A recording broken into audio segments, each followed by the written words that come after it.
welcome to the wonderful world of dodgy movies and TV. I am your host, Movie and TV Mistress.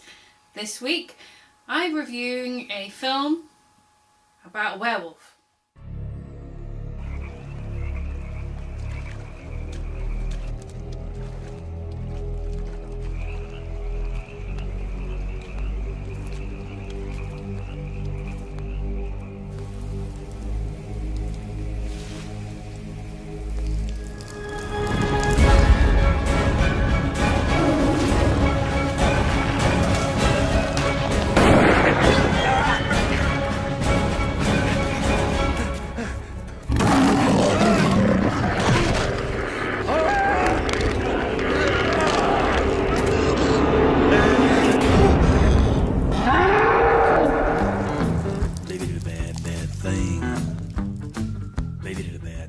Derek's going camping with his friends from the fraternity. We're looking for a cabin on Bear Mountain. It's off Fire Road 13. You don't want to go there. But if you find this cabin, stay indoors. There's nothing to worry about.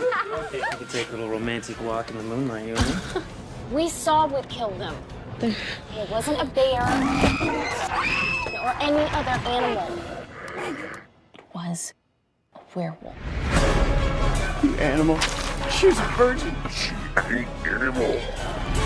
The question isn't what it is, it's who it is. Why don't you check his appointment book? See where he's been the past couple full moons. Your stepdad killed those people. Let's kill the sick bastard. You're talking about murder, Sam. Damn straight. You're a monster and you know it. Don't face him alone. We're gonna need my help. You put up a better fight than the old man. That's where they died, right there. I don't like this. Somebody here! Get out of here now! And I'll pop and I'll rip your guts out, you idiot!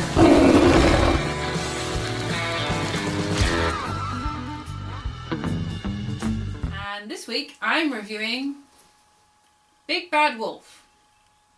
Yeah, I own this.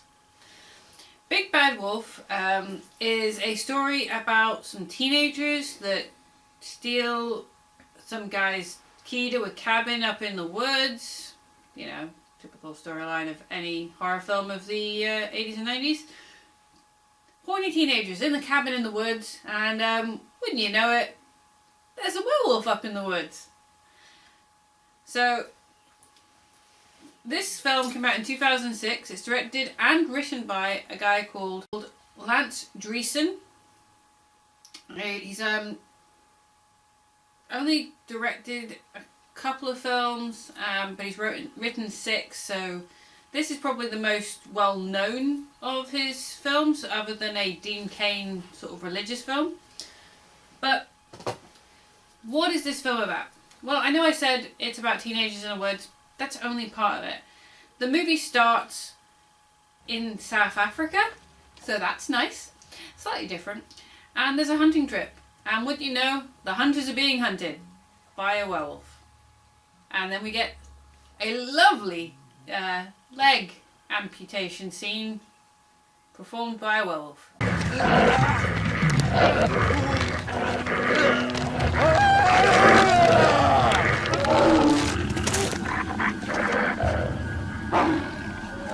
We flash forward 7 years, and it's after that guy's died, but his wife has married somebody else who seems to be just the worst husband in the world.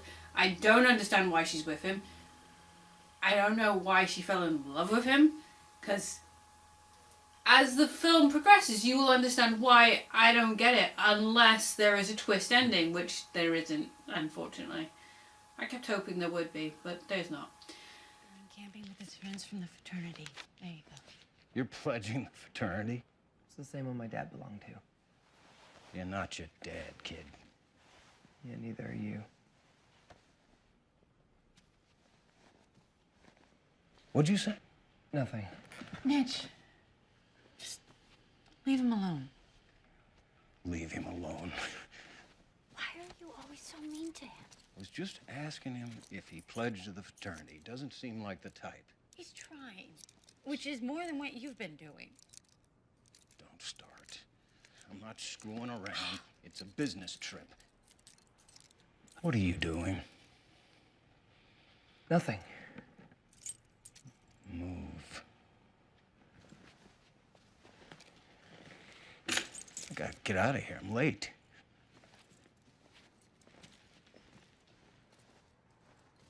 Mom, why do you put up with it? I don't know. He's nice sometimes. At least he used to be. So, Richard Tyson plays this guy that has married the wife of the dead guy from the start of the film, and he has a cabin in the woods, and the kids have stolen his key to go to his cabin and, well, be horny teenagers. Not realising that, well, there's a werewolf up in the mountains, and that this guy goes to the mountains every month around the full moon. I was fine with this movie when I first saw it. I actually liked it. I still kind of do. But the point that this movie loses me is right about here.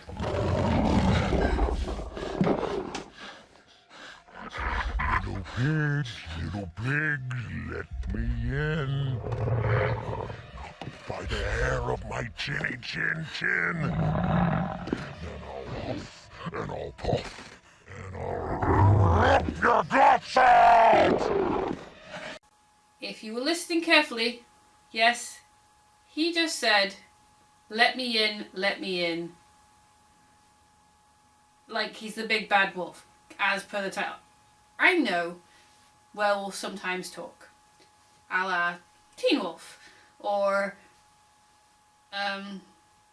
Teen Wolf 2.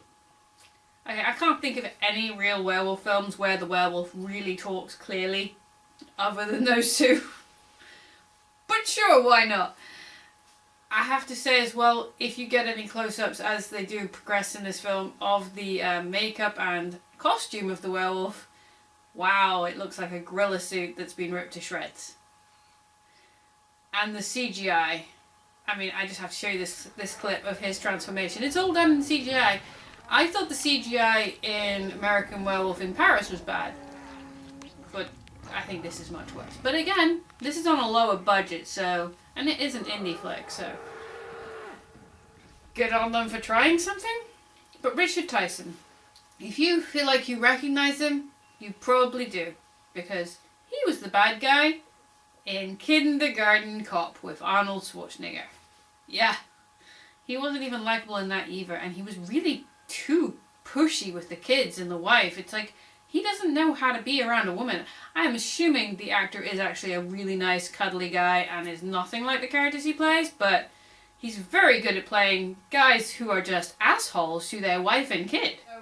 There's a lot of adult stuff in this film. At certain points, you're kind of not sure if maybe there was a bit of a porno being filmed, because werewolf, there's a lot of werewolf fucking.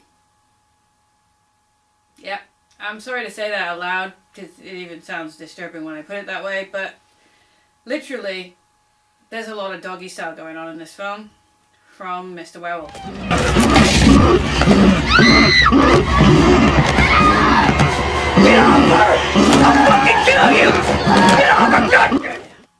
Richard Tyson basically, by the end, spoilers, okay, I'm just going to give you it.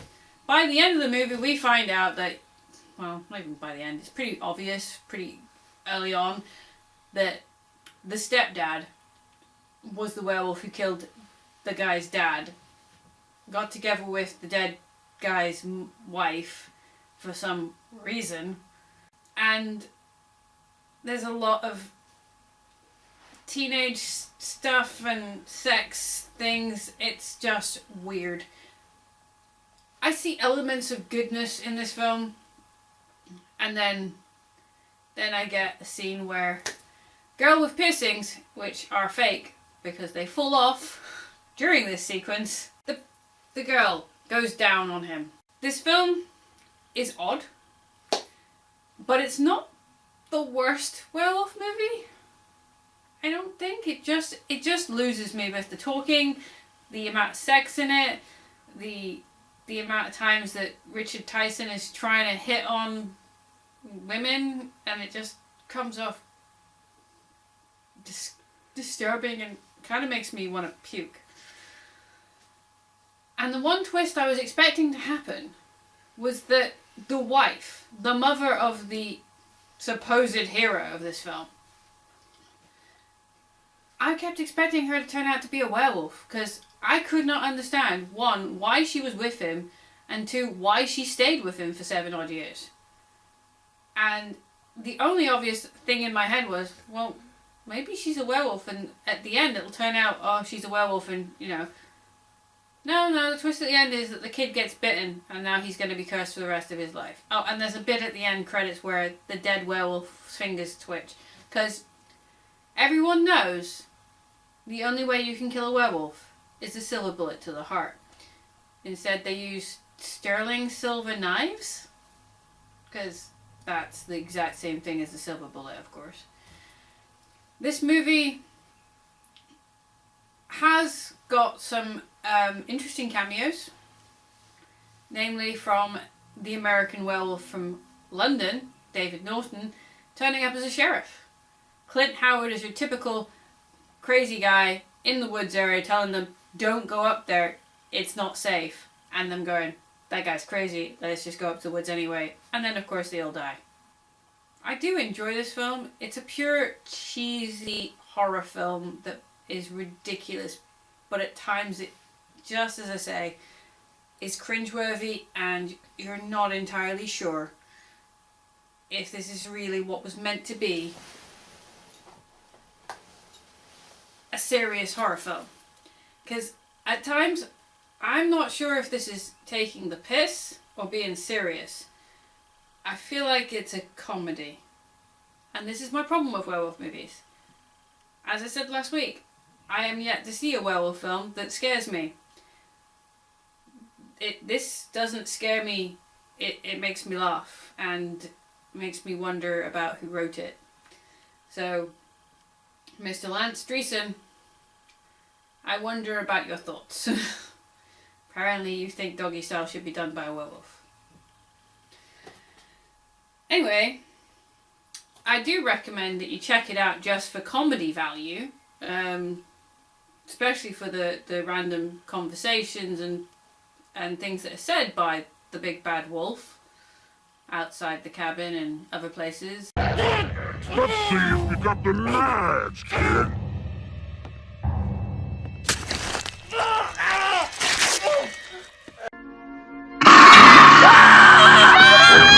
Kick him in the north! Kick him in the north! He doesn't have knives! Do it! Wolfman's got nards! Come on! Remember what I always say, folks, there's a lot of dodgy films out there, and this one's a funny dodgy film, not a scary one. So, hit that subscribe button, comment down below on my Facebook page, Instagram, Twitter, or even on my own webpage I've got, movieandtvmistress.com, and hit that notification bell after you've hit the subscribe button, because that will notify you when I upload. And hey, if you get a chance, and you like the video, or even if you don't, share it. Go nuts. Bye.